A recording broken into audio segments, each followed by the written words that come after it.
सहज ही अपनी ओर हम चले वतन की ओर।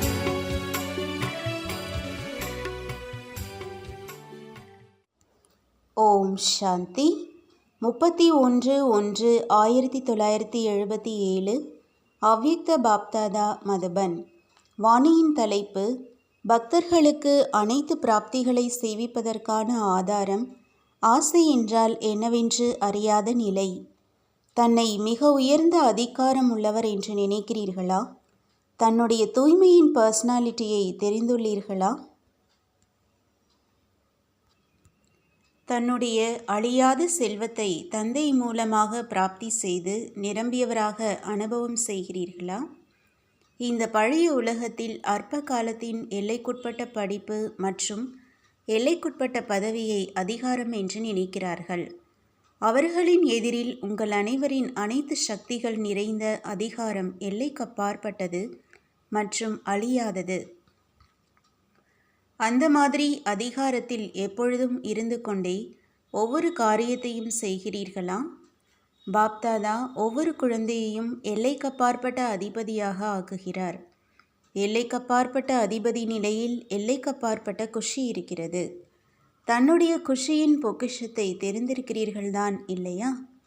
தந்தை குழந்தைகளின் பாக்கிய ரேகையை பார்த்து உயர்ந்த பாக்கியத்தை உருவாக்குபவர்கள் கோடியிலும் சிலர், அந்த சிலரிலும் சில ஆத்மாக்கள்தான் என்று மகிழ்ச்சி அடைகிறார். தந்தை குழந்தைகளை பார்த்து அதிக மகிழ்ச்சி அடைகிறாரா? அல்லது குழந்தைகள் தன்னுடைய பாக்கியத்தை பார்த்து அதிக மகிழ்ச்சி அடைகிறார்களா? யார் அதிக மகிழ்ச்சி அடைகிறார்கள்? நீங்கள் அந்த மாதிரி உயர்ந்த ஆத்மாக்கள். உங்களுடைய ஒவ்வொரு காரியமும் சரித்திரத்தின் ரூபத்தில் மகிமை செய்யப்படுகின்றன.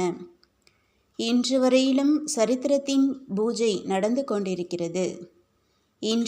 இன்று வரையிலும் பக்தர்கள் தரிசனத்திற்குரிய மூர்த்திகள் உங்களுடைய ஒரு வினாடியின் தரிசனம் செய்வதற்காக துடித்து கொண்டிருக்கிறார்கள்.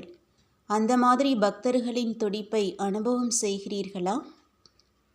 பக்தர்களை மகிழ்விப்பதற்காக இதயத்தில் இரக்கம் மற்றும் நன்மை ஏற்பட வேண்டும் என்ற சுப பாவனை உருவாகிறதா? பக்தர்களை மகிழ்ச்சி அடைய செய்வதற்கான சாதனம் என்ன என்று அதை தெரிந்திருக்கிறீர்களா? பக்தர்களுக்கு தேவதைகள் உங்கள் மூலமாக என்ன பிராப்தியாவதின் ஆசை இருக்கிறது என்று அதை தெரிந்திருக்கிறீர்கள்தான் இல்லையா? பக்தர்களுக்கு அனைத்து பிராப்திகளையும் செய்வதற்கான ஆதாரம் பக்தர்களின் பாவனையாகும். பக்தர்களுக்கு அனைத்து பிராப்திகளையும் செய்விப்பதற்கான ஆதாரம் ஆசை என்றால் என்னவென்று அறியாத நிலையாகும். எப்பொழுது நீங்களே ஆசை என்றால் என்னவென்று அறியாத நிலை உள்ளவர்களாக ஆகிவிடுகிறீர்களோ அப்பொழுதுதான் மற்ற ஆத்மாக்களின் அனைத்து இச்சைகளையும் நிறைவேற்ற முடியும். ஆசை என்றால் என்னவென்று அறியாத நிலை என்றால் சம்பூர்ண சக்திசாலியான விதை ரூப நிலை. எதுவரை மாஸ்டர் விதை ரூபம் ஆவதில்லையோ விதையின்றி இலைகளுக்கு எந்த பிராப்தியும் ஆக முடியாது.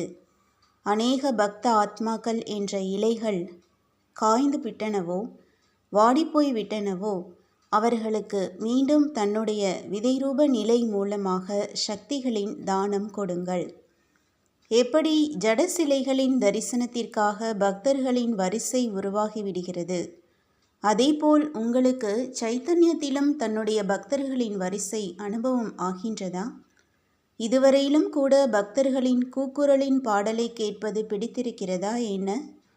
பாப்தாதா எப்பொழுது உலகை வலம் வருகிறார் என்றால் பக்தர்களின் அலைதல் கூக்குரலிடுதலை பார்த்து மற்றும் கேட்டு மிகுந்த இரக்கம் வருகிறது. பாப்தாதாவை சாட்சாத்காரம் செய்வித்து விடட்டும் மற்றும் பக்தர்களின் இச்சையை நிறைவேற்றி விடட்டும் என்று நீங்கள் கூறலாம். அந்த மாதிரி யோசிக்கிறீர்களா? ஆனால் நாடகத்தில் பெயர் குழந்தைகளுக்கு, காரியம் தந்தையினுடையது. எனவே குழந்தைகளுக்கு கருவியாக ஆக வேண்டியதாக இருக்கிறது. உலகின் அதிபதிகளாக குழந்தைகள் ஆவார்களா அல்லது தந்தை ஆவாரா? உங்களுடைய பிரஜைகள் உருவாவார்களா அல்லது தந்தையின் பிரஜைகள் உருவாவார்களா? அப்படி யார் பூஜைக்குரியவர் ஆகிறாரோ அவருக்கு பிரஜைகள் உருவாகிறார்கள். அவர்களுக்கே பின்பு பிற்காலத்தில் பக்தர்கள் ஆகிறார்கள். எனவே தன்னுடைய பிரஜைகளுக்கு அல்லது தன்னுடைய பக்தர்களுக்கு இப்பொழுதும் பொறுப்பாளராகி சக்தியின் வரதானம் கொடுங்கள். மற்றும் எப்படி தந்தை குழந்தைகளின் எதிரில் பிரத்யக்ஷம் ஆகியிருக்கிறாரோ அதேபோல் இஷ்ட தேவதைகள் நீங்களும் இப்பொழுது உங்களுடைய பக்தர்களின் எதிரில் பிரத்யக்ஷம் ஆகிவிடுங்கள். தந்தை மற்றும் தேவதை மற்றும் தேவி என்றால் கொடுப்பவர். அப்படியானால் கொடுப்பவரின் குழந்தைகளாகி நீங்கள் கொடுப்பவர்களாக ஆகுங்கள். தன்னுடைய ஒளியின் கிரீடம் தென்படுகிறதா? இரத்தினங்கள் பதித்த கிரீடம் அந்த ஒளியின் கிரீடத்தின் எதிரில் ஒன்றும் பெரிய விஷயமாக தென்படாது. எவ்வளவுக்கு எவ்வளவு எண்ணம், சொல் மற்றும் செயலில் தூய்மையை தாரணை செய்வீர்களோ அந்த அளவு இந்த ஒளியின் கிரீடம் தெளிவாகிக் கொண்டே இருக்கும். பாப்தாதாவும் அனைத்து குழந்தைகளின் வரிசை கிரமமான கிரீடத்தை பார்க்கிறார். எப்படி எதிர்காலத்தில் ராஜ்யத்தின் கிரீடமும் வரிசை கிரமமாக இருக்குமோ அதேபோல் இங்கேயும் வரிசை கிரமம் இருக்கிறது. அப்படியானால் தன்னுடைய வரிசை எண்ணை தெரிந்திருக்கிறீர்களா? சின்ன கிரீடமாக இருக்கிறதா அல்லது பெரிய கிரீடமாக இருக்கிறதா? அனைவரிடமும் கிரீடமோ இருக்கிறது. எப்பொழுதிலிருந்து தந்தையின் குழந்தையாக ஆனீர்கள், தூய்மையின் உறுதிமொழியை எடுத்தீர்கள் என்றால் அதன் பலனாக கிரீடம் பிராப்தியாகியே விடுகிறது. அனைத்து சக்திகளின் அதிகாரம் நிறைந்தவரின் குழந்தையாவதினால், அதாவது ஆன்மீக ஜென்மம் ஏற்பட்ட உடனேயே கிரீடம், ஆசனம், திலகம் பிறப்புரிமையின் ரூபத்தில் பிராப்தியாகிறது என்று கூறியிருந்தோம். அப்படி தன்னுடைய பிரகாசித்து கொண்டிருக்கும் பாக்கியத்தின் நட்சத்திரத்தை பார்க்கிறீர்களா? ஒருவேளை எப்பொழுதும் தன்னுடைய பாக்கியம் மற்றும் பாக்கியத்தை உருவாக்குபவரின் குண மகிமையை பாடிக்கொண்டே இருந்தீர்கள் என்றால் எப்பொழுதும் குணம் நிரம்பியவராக ஆகியே விடுவீர்கள். தன்னுடைய பலகீனங்களின் வர்ணனையை பாடாதீர்கள். பாக்கியத்தின் மகிமையை பாடிக்கொண்டே இருங்கள். கேள்வியிலிருந்து விலகிச் சென்று மகிழ்ச்சி நிறைந்த எண்ணம் உடையவராக ஆகுங்கள். எதுவரை தனக்காக எப்படி செய்வது, என்ன செய்வது என்று ஏதாவது கேள்வி இருக்கிறது என்றால் அதுவரை மற்றவர்களை மகிழ்ச்சி நிறைந்தவர்களாக ஆக்க முடியாது. புரிந்ததா? இப்பொழுது தன்னை பற்றி யோசிக்காதீர்கள். பக்தர்களை பற்றி அதிகமாக யோசியுங்கள். இப்பொழுது பெறுவதை பற்றி யோசிக்காதீர்கள், ஆனால் கொடுப்பதை பற்றி யோசியுங்கள். எந்த ஒரு ஆசையையும் தனக்காக வைத்து கொள்ளாதீர்கள், ஆனால் மற்ற ஆத்மாக்களின் ஆசையை நிறைவேற்றுவதை பற்றி யோசித்தீர்கள் என்றால் இயல்பாகவே நீங்கள் சம்பன்னமாகிவிடுவீர்கள். நல்லது.